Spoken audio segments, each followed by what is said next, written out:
LinkedIn presents.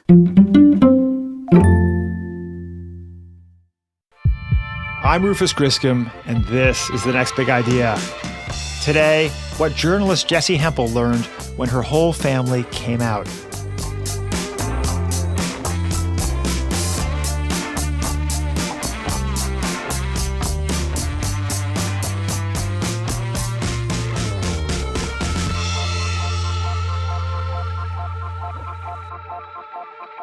Jessi Hempel was born into a family of secret keepers.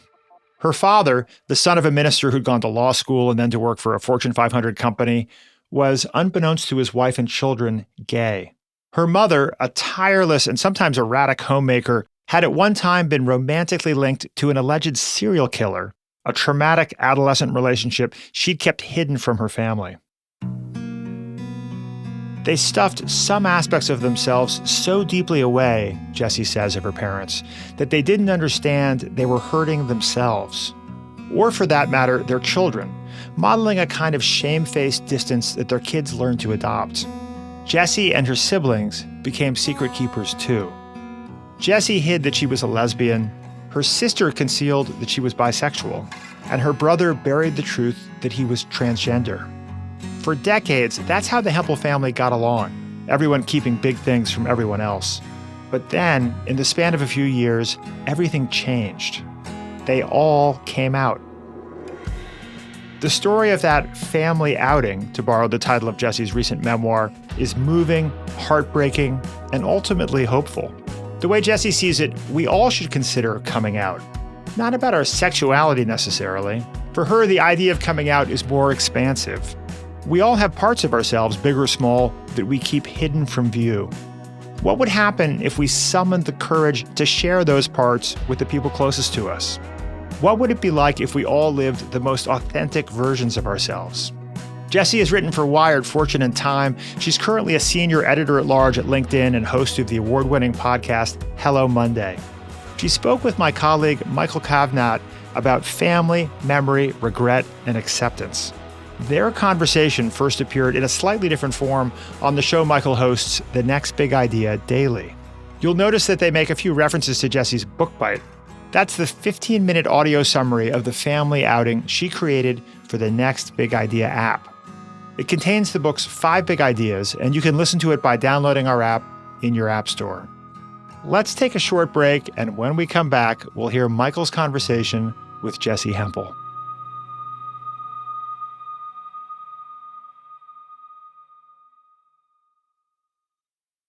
Hi, I'm DC Marshall. Hi, I'm Mita Malik. We are the co-host of the Brown Table Talk podcast, where we discuss how to help women of color thrive in their workplaces. And we invite allies to join us to help women of color win at work. We have a seat waiting for you. Subscribe to Brown Table Talk wherever you enjoy podcasts.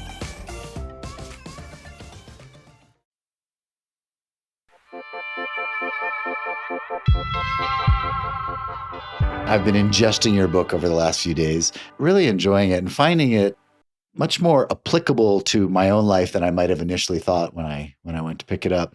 But I wanted to just kind of first just get into a little bit of the backstory of this book. Was this a story that you'd been thinking about for quite a long time? Yeah, just since birth or so. But truly, this memoir, it lived inside me for as far back as I could remember. It's worth here just taking a beat and thinking about how it is that I got to the starting line for writing this book. Mm-hmm. In 2016, I was a writer at Wired, and I was writing at that point about the Pentagon and the Secretary of Defense, the late Ash Carter. And I was writing about Facebook a lot. I had just been all over the world looking at Facebook's internet efforts.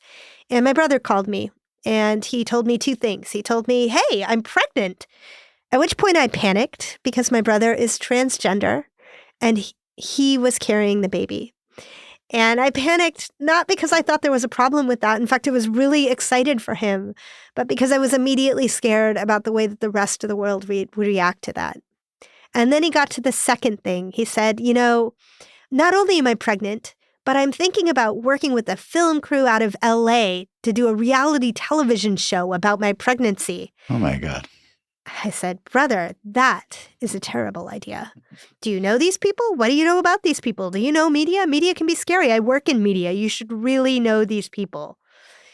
And then I said, I work in media. So if you want to tell the story of your pregnancy, why don't you let me try to do it? Mm. And so we did. We pitched a story that became the most read story in Time in 2016. It was the story of my brother's pregnancy. And writing that piece about my brother changed my life. It opened up a door to the idea that maybe I could write much more richly about my own personal experience of the world. And maybe I could tell stories about other people who existed outside of tech and outside of Silicon Valley. Fast forward a few years, right? It's early 2020. At this point, I'm working at LinkedIn. I'm hosting a podcast myself, Hello Monday. I'm a new mother. My wife has just had a baby. He's, at this point, just a little bit more than a year old. And then in the flash of a second, everything I know about that identity is called into question with the onset of the pandemic. I'm living in frankly, a crap apartment, a bottom floor apartment in Park Slope, Brooklyn. And suddenly we're home and on top of each other and we don't have childcare and I'm not going into my office and I'm not even sure what's going to happen with my job. And not long into that period, we realized that things just felt too scary and we needed too much help. And we put the baby and the dog in the back of the Subaru and drove 18 hours south to Tupelo, Mississippi, where my in-laws lived.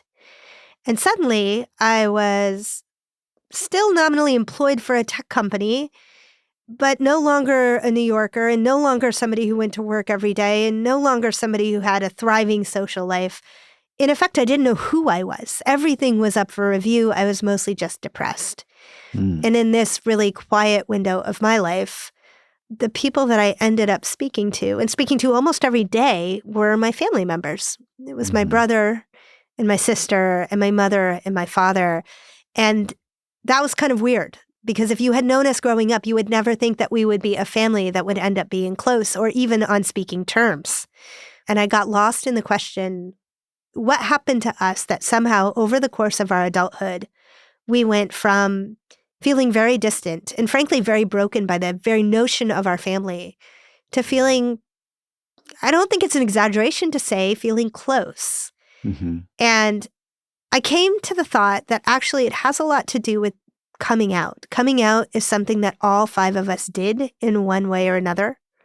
Before we came out, we were all people who were scared, tiny, and hiding.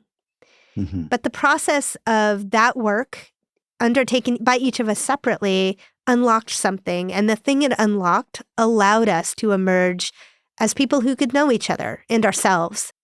The thumbnail description of your book is that it's about a family where everyone came out. And that's sort of surprising. But to me, I didn't experience it as any kind of textbook coming out story in a way. It was much more this sort of complicated set of individuals going through very specific life experiences. And the truth that emerges from that is hard to categorize, really. It's just a bunch of interesting people working their stuff out together. I appreciate you saying that. And I also really want to challenge anybody listening to take a more open view on what it means to come out. To come out, has for a very long time now sort of reflected this idea of coming out of the closet, which involves coming out around our sexuality. But there are all kinds of ways that we come out. If you think about coming out as actually the process of confronting expectations that don't fit you, right? So, Michael, I think about how every person who is born into the world is born into a set of expectations, hopefully expectations that emerge out of love, right? There are what our parents want for us based on what they think about as what it means to live a good life. There's what our community wants for us. There's what our geography, our culture want for us. And then we're born in the world and we live for a while. And, some cohort of people, who they are turns out to be not so different from what those expectations for them are. But usually that's not the case. Usually as we live in the world, the most authentic expression of ourselves turns out to be pretty far from the expectations that are put upon us at birth. right? And sometimes that's a pretty small difference. Maybe you were born into a family of baseball players, but you're actually a theater lover. And at some point, That's you not such finally, a small thing, actually. yeah, well, But, that's yeah, true. that could be earth-shattering. But go ahead. It can be, right? And the work around having to decide whether you are going to fake it till you make it on the baseball field and miss that ball in right field for your entire childhood, or whether you're finally going to like muster the courage to say, I really don't want to play baseball anymore, and I want to pursue these other interests. That can be a lifetime's work, right? So then you think about all the different ways in which we perhaps need to confront the expectations around us that don't fit and emerge as more authentic versions of ourselves. That is what the work of coming out is. And that's the territory that I really wanted to explore in this book. Like, what happens when we just go for broke and live the most authentic versions of ourselves? I thought now we'd pivot to talking about the first of the big ideas that you presented to us. Memory is unreliable. And you tell this amazing story about this collective phone call you made to your parents, which is incredible that they don't remember it. I mean, it's Right. it's a sort of thing when you hear it, you're like, how could you not remember this? This seems like such a big deal. All the kids getting on the phone to tell mom and dad, you guys need a divorce, but somehow they don't remember it. And that's turns out to be quite interesting in and of itself, and say something that I think you get at other points in the book too, that memory isn't this kind of shared, agreed upon set of facts. It is this very personal experience that can be hard to translate from one person to the next, hard to agree upon. And that's a complicated point. I mean, to try to understand how much weight to give our own memories, our own truth. I mean, clearly something did happen and we experienced it and we want to honor that. But then when you talk to someone else and you realize they had a very different take on it, that can be tricky to negotiate, right? I mean, did you find yourself stumbling with your family through disagreements about, no, that's not how it happened. That's not how it happened. There were so many disagreements like that. And, when I began this book, I naively thought that we all get along. I was going to use my journalistic skills to interview everybody about the past. I was going to try to make it all line up and tell a story that all 5 of us could agree, yeah, it happened. And in fact, it happened that way. And what I discovered, of course, and, you may be laughing at me right now as I say this, but of course, we could not make our memories lined up, even when we all tried with our best intention to do that. Mm-hmm. And there were so many times when I would be insistent that I remembered that when we first got to France and I was 7 years old, in April of 1982, my father had thrown me into a vat of grapes to smash them with the local kids to make wine, until my father finally said to me, I'm certain that didn't happen because grape harvest is in August, not in April. So it couldn't have happened. And I would search back in my mind and think, well, how could I have imprinted it so strongly that I can see it in my memory, that I can imagine it? I must be wrong about that. And that happens enough times. And you humbly realize that you're wrong about enough things. And it leaves you open to the idea that maybe you can at least acknowledge that you may not be right? You don't have to say, I was wrong. You may just say, I may not be right about a lot of the things that I remember. And what does that do for you? The time that it came up the most in the book is the time that you were talking about, which is, my parents had been in the thralls of, I won't call it a divorce, I'll call it an elongated separation for what felt like years. It was, in fact, 3 years. It didn't even just feel like years. And we, the 3 adult kids of these 2 people, we wanted them to get divorced already. It was a pain in our butt. I was 26 at the time, which meant that Katya and Evan were 22 and 20. And we were just doing a heck of a lot of supporting them emotionally, listening to them, and also dealing with the discomfort of being in the gray area, which is just a very uncomfortable place to be. So we called them all up and said, look, we need to get everyone together. We need to talk this through. And my brother and my sister and I scheduled a conference call. All 3 of us remember it. We remember where we were sitting. We remember what we were eating in some cases. They picked up the phone and we told them, hey, we are kids. We want you to get divorced. And as I remember it, they listened to us out. They said, thank you very much. And not long after that, they got divorced.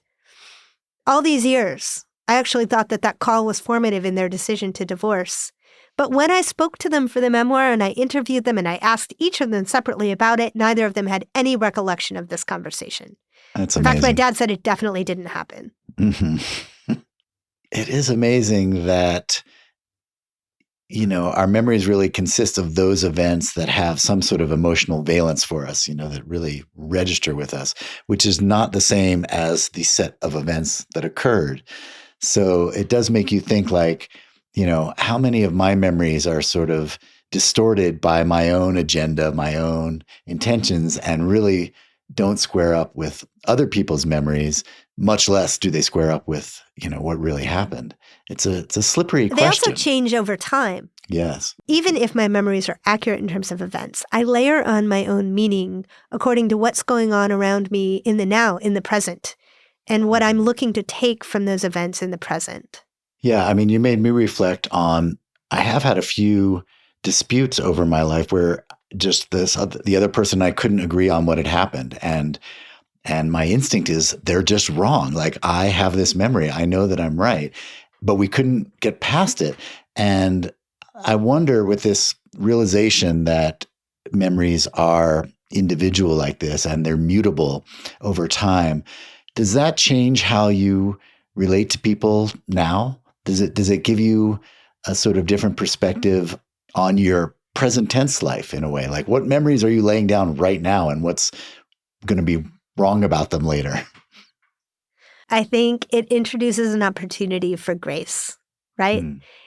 And here, we don't need to be right or wrong, right? Like your impulse, Michael, your impulse to say, well, ultimately, like you're just wrong because I know, because my memory is telling me. Well, I don't think that we are called upon to issue an edict here, to say, oh, no, Michael, actually, your memory was wrong and that other person was right, but simply to introduce the opportunity for a little bit of gray area, to say it's okay to be in the question about whether or not we can believe my memory. It's okay to simply say, okay, well, this is how it's going, but it also could be another way. And when you introduce that grace, actually, everybody around you starts to seem a lot more compassionate. You start having better feelings towards everybody around you.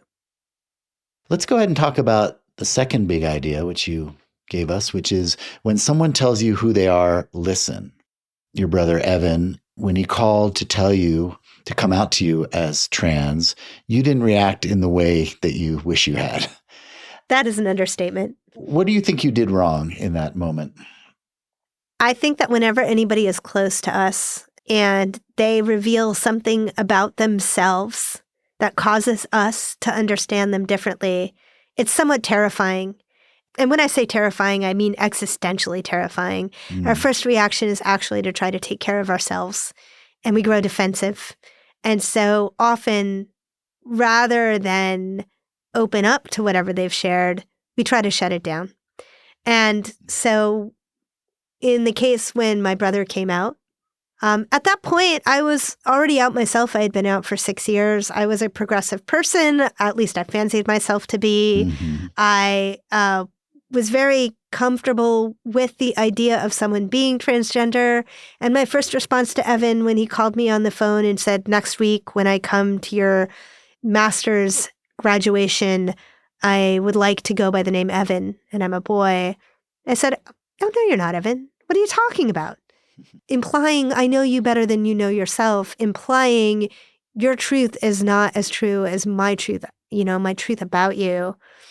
And I wish I could go and take that back, right? Because that was coming out of my own fear that this person I knew so well wasn't who he said he was. And so what else wasn't true in my immediate small, like, sort of construct of identity? And if I had it to do over again, I would try my hand at doing what I figured out how to do finally during this whole project, the memoir project, which is simply to say, tell me more about that. Yeah. Because if you react quickly, you're probably reacting out of your own fears or your own confusion, your own needs, which maybe in this moment do not need to be at the center of attention. Maybe this is the moment to really give space to your friend, your family member to speak their truth and not shut it down the way we instinctively maybe sometimes do just for conversational purposes. Like, well, I got to jump in here and say something. And the first thing that's coming to me is like, this can't be right. So that's what I'm going to say. It also speaks to identity and how identity is formed, and it's not formed in a vacuum. We don't construct our identities and then go out into the world and bounce off other people. Layer upon layer of identity is constructed through the relationships we have with others. When someone is in close proximity to you and they shift some massive aspect of how you knew them, it leaves you standing on ground that suddenly feels shaky. You look up and you think, what else don't I understand about you and therefore about me? And I think we have to be honest with ourselves that that's a scary personal moment. And it deserves to be. You get to have your process around that. Just please be mindful of the person you're having it with and make sure it's not your family member or your friend, at least not at first. But I think this comes up in smaller ways too. Like, it doesn't have to be this massive identity thing. I think about this as a parent sometimes when your kid says something like, I'm tired or I'm hungry. Sometimes you have an instinct to say like, well, that can't be right. You just ate. Or, you can't be tired. You just had a nap. And in this small way, you've just denied the reality of what they're saying. And I think that can be really destructive, over time, if kids start to feel like their truth isn't being heard or acknowledged, and you can do it with friends, you can do it with strangers, really. Like if you're kind of shutting people down habitually, that's going to have an impact on them, their own development. And that can be really crippling over time, I would think. I think that's the reason why a lot of people when they first come out, certainly a lot of people when they first come out about their sexuality tend to do it to someone who's low stakes, right? Like a stranger or somebody they don't even know. Like test it out first and see how it lands. Right, because the reaction of a loved one could be devastating if it's not the right reaction. I'm also wondering, you're open about the fact that you regret your response to Evan. I was wondering if there's any way you can repair that after the fact, either in the specific case with Evan or just more generally, if you've put your foot in it and you've said the wrong thing in a moment, how do you build back the kind of trust that you want to have with the person you're close to? Ultimately, the family outing as a memoir is a story about pragmatically how you go about the process of repair. Mm-hmm. And repair is so critical and possible. And it begins by acknowledging what is hurt, right? It begins when we, the person who has done something that has been hurtful, take the time to explore exactly what hurt. And then once you've gotten clear about that, you ask for forgiveness and you ask, how can I make this right? I like to think that I've done both of those things around that event specifically with my brother. I mean, I'm sure just your acknowledging that you did it wrong the first time goes a long way towards the repair. Just, being humble about that, saying that you're going to strive to do better. I think you can build back trust and relationships if you're intentional about it, and hopefully catch it fairly early. So this isn't decades later that you're having to do this work. Yeah, but you can also do it decades later. I mean, that's something that I learned, and that first part is actually the part that you will spend the longest in. I think most of us never understand the ways in which we've hurt the people we're closest to because we never make the space for the conversations in the first place.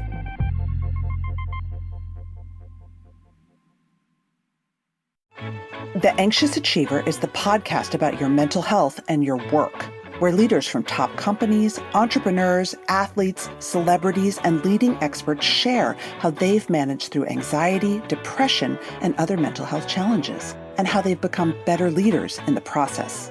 You'll laugh, you'll cry, you'll feel seen, and you'll learn great tools and skills. And I guarantee you're gonna look at leadership in a new way. Come find out why we won the Mental Health America 2023 Media Award. Get The Anxious Achiever wherever you find your podcasts.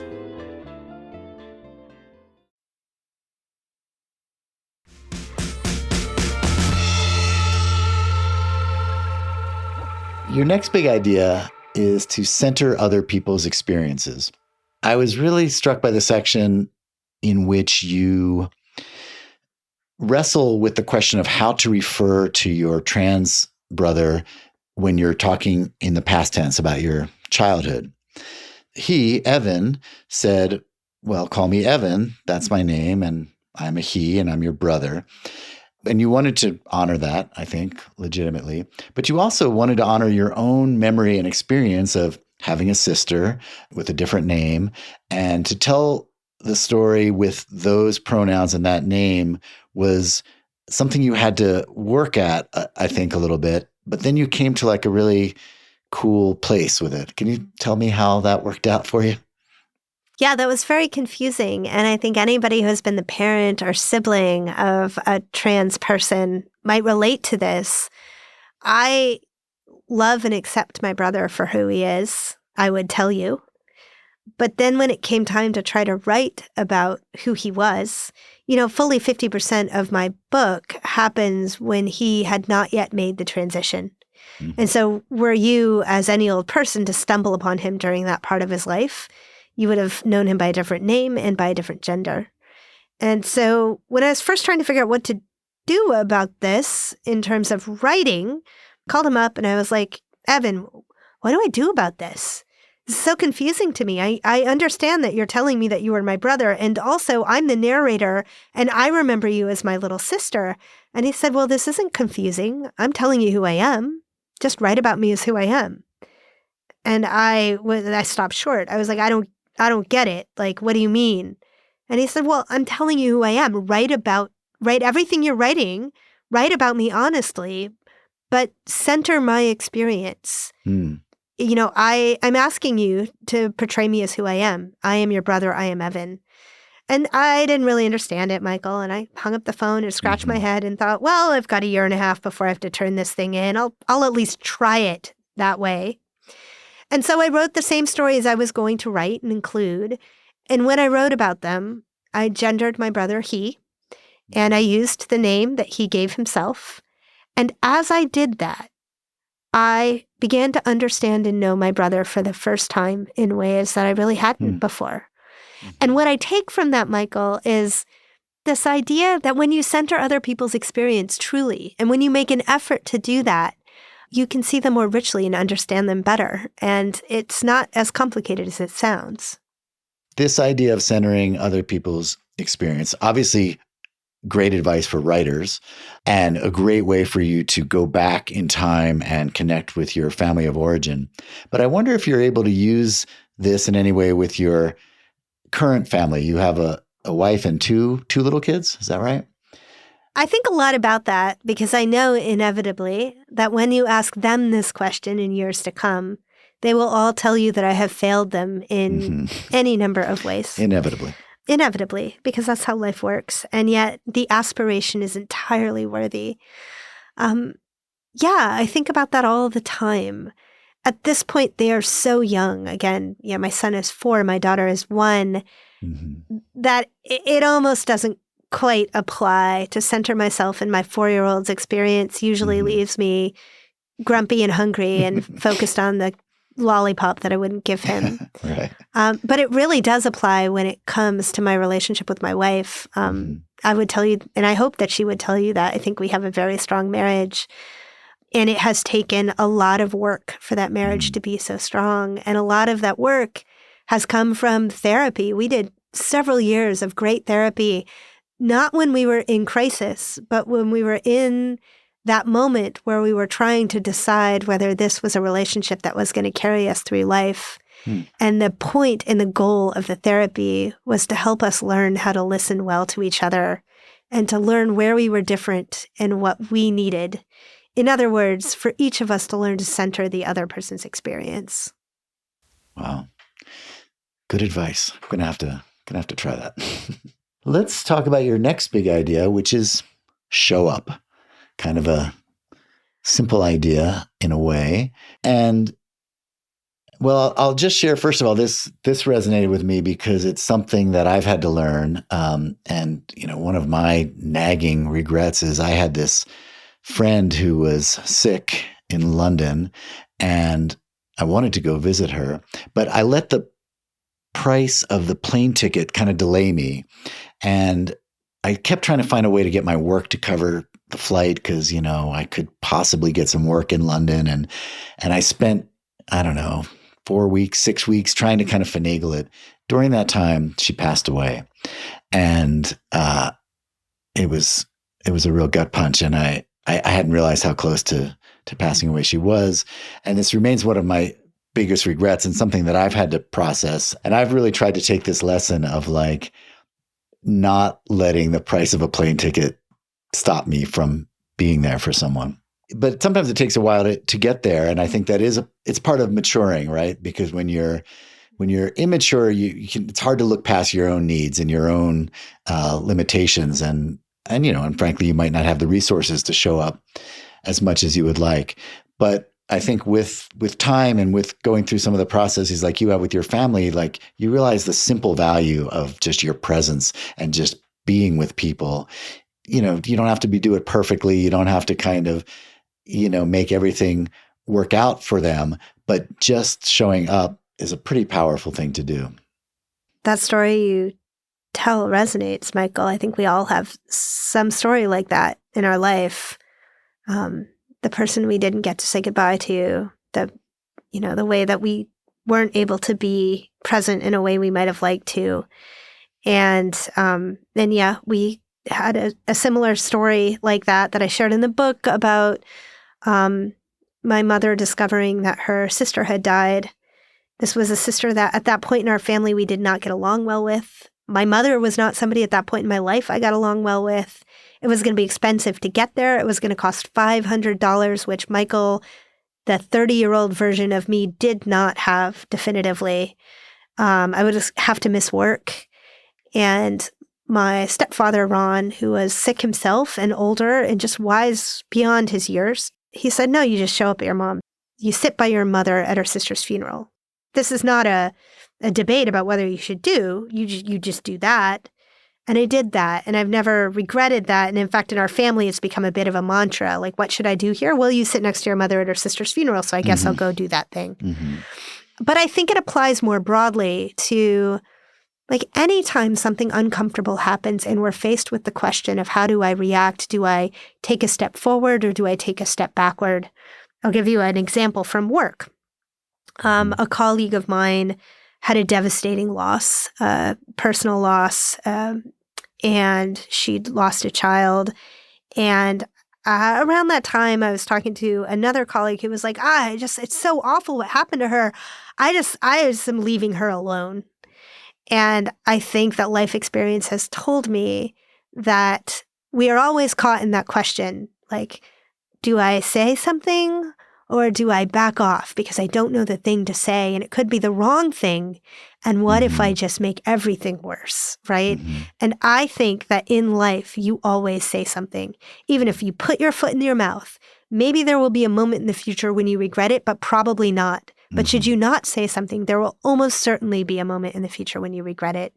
Moreover, when you say something, in that case, and I counseled the colleague, like drop her an email and tell her you're sorry. Yeah. That's all. It doesn't have to be big. It's a version of showing up. Just show up and show up for everybody you know in life because life is really short. I've learned this also around people who are grieving, like when someone has died and I wonder, well, should I reach out to the family and say, give my condolences? Oh, they probably don't want to hear from me right now. They're not taking phone calls. They're not reading their emails. It'll just rub salt in their wound. I should shut up. But I've had to learn the lesson. Like, I think it's good to say something simple, something small, keep it short. But, hopefully that's the right answer most of the time.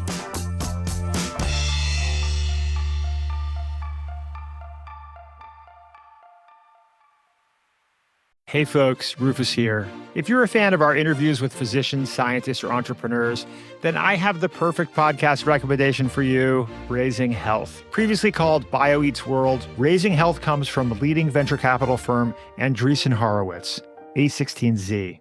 Each episode, Raising Health dives deep into the heart of healthcare, biotech, and AI with A16Z General Partners. Along the way, they explore the real challenges and opportunities in health and biotech entrepreneurship. Not to mention, you'll hear raw insights and actionable advice from notable guests like Omada CEO and co-founder Sean Duffy, and AI expert and In-Sitro CEO Daphne Kohler. Don't miss out.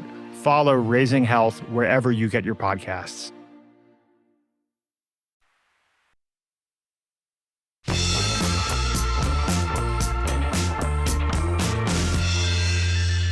Let's talk about your last big idea, which is put your own life jacket on first. Now, at first glance, this seems almost to be in contradiction with some of your other ideas because you've mostly been telling us, listen to other people, center their experience. And this is a moment where you're saying, yeah, but look after yourself. You know, you can't just all be about empathy and centering other people all the time, that there's something really important about protecting your own boundaries, protecting some, having some integrity around your own needs.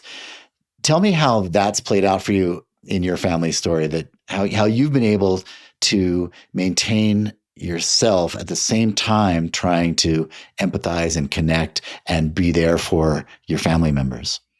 I think more about what it means to put on your own life jacket first, as if you want to do the work of being close to others, you have to remember that your first best friend is yourself. And yes, that sounds a bit cheesy, but stop and think about it.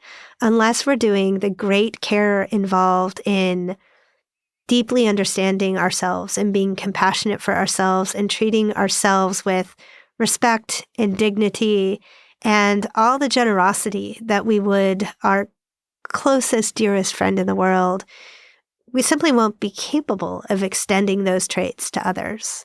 And in fact, it is the self-acceptance, the radical self-acceptance that serves as a jumping off point for us to even be able to open up to the idea of truly centering another person's experience. Mm-hmm. So you had to do a fair amount of work on yourself before you could really take in your family members' life stories, probably. That's another way of saying that I needed all 9 years of therapy in order to get from where I started in my 20s, still really working on the first aspects of coming out and very angry at every single person in my family, to where I ended up, in the back half of my 30s, in a place where I felt like I had emerged into the adult that I loved and cherished and respected, and that I had the energy to invest in figuring out how to be in relationship with everybody else. Sometimes this does involve drawing some tough boundaries. I mean, in your call with your parents, where you were telling them, encouraging them to get divorced, I think what you came to realize is that what you were all the kids were doing was saying, this is not working for us. On the one hand, maybe one memory of it is that we were encouraging them to do what would be right for them. But on reflection, I think you realized that you were all speaking from your own needs and like, we can't handle this. This is not good for us. Do I have that right? Yeah, you do have that right. And I think that this speaks to who we are in the moments when people around us are having a particularly tough time. Mm-hmm. There are lots of moments in our lives when the people around us, our close family members, perhaps are alcoholic or struggling with a drug addiction issue, or like my parents going through a really awful divorce when they're really not being their best selves to each other or to the rest of us.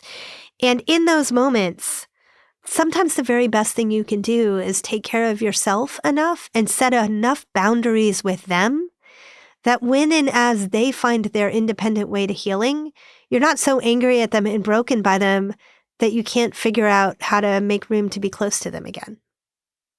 And so in the moments when my parents were in just the worst period of their splitting up, like what we were trying to do on that phone call with them was ultimately to set some boundaries, to say, here are the things that you can talk to us about, and here are the things that you can't. And you got to go handle this stuff and back off and leave us alone. And that was us taking care of ourselves, right? And us taking care of ourselves is what then allowed us to allow them back into our lives in a productive way again in the future. Has this come up more recently too? Because now, especially having written this book, I get the impression you're all a little bit in each other's business. You all seem pretty connected. We are. So do you? And by the way, it's not like we get along any better than anybody else's family, really. I mean, it's not all tea and roses over here. But it's really respectful. And at the end of the day, we all know that we're all going to opt in and we all trust that completely. And that goes a long way when there's conflict, right? But yeah, the boundaries thing is huge. And boundaries have taken us a lifetime to get right. And they're still, still shifting. It's another thing I sometimes think about, again, with child rearing, that, this idea of setting your own boundaries so that it's like when you're disciplining a kid, for example, there's a difference between saying like, you shouldn't do that, you're bad, that's wrong, and saying like, I can't handle this. This is not working for me. I have a need for quiet right now, or I have, in my house, I want us to treat each other with respect or something. You're just trying to like bring it back to like, you've got your own life going on. I'm not denying you're having the experience you're having right now, but I have to speak my reality, which is like, this is not a good situation for me. Well, and think about what that does in terms of a sort of a relationship, any relationship, a relationship with somebody at work, in our family. It basically takes all the blame off, right? It depersonalizes it. And when you take responsibility for what you need in the world and you lay down the framework to live in that need, then it's up to somebody else what they're going to do about that and how they're going to react to it. And that ultimately it sets you up for a much more productive relationship with them. And ultimately, it allows somebody else to know what to expect from you, which allows somebody else to opt in better, I think. Jessie, is there anything you think that I should touch on before we wrap up? No, Michael, I'm really impressed by you as an interviewer. You're a very elegant interviewer. And I realize that this book is shoving a square peg in a round hole, except it's more like an octagonal peg in which the sides aren't even. And I just really appreciate it. It wasn't an obvious fit, but I sort of had an instinct around the book and looking at your book bites, the insights that you sent us, that even though it wasn't one of these sort of actionable life advice books that we tend to focus on, that all that stuff was in there, and you surface it in your key ideas for us, so that you did the heavy lifting for us to figure out how to make it useful for our listeners, which I hope it is. Well, thank you. And I hope our listeners read this book because it's a great read. You have a great voice as a writer, and your family is just really damn interesting. Thank you. That was Jessie Hempel, author of The Family Outing, speaking with my colleague, Michael Kovnat. If you'd like to hear more from Jessie, check out her podcast, Hello Monday, which, like our show, is a proud member of the LinkedIn Podcast Network. And if you'd like to hear more from Michael, follow The Next Big Idea Daily wherever you get your podcasts. It's a great way to start the day, a mini masterclass you can enjoy with your morning cup of coffee. Today's episode was written and produced by Caleb Bissinger, sound designed by Mike Toda. I'm Rufus Griscom. See you next week.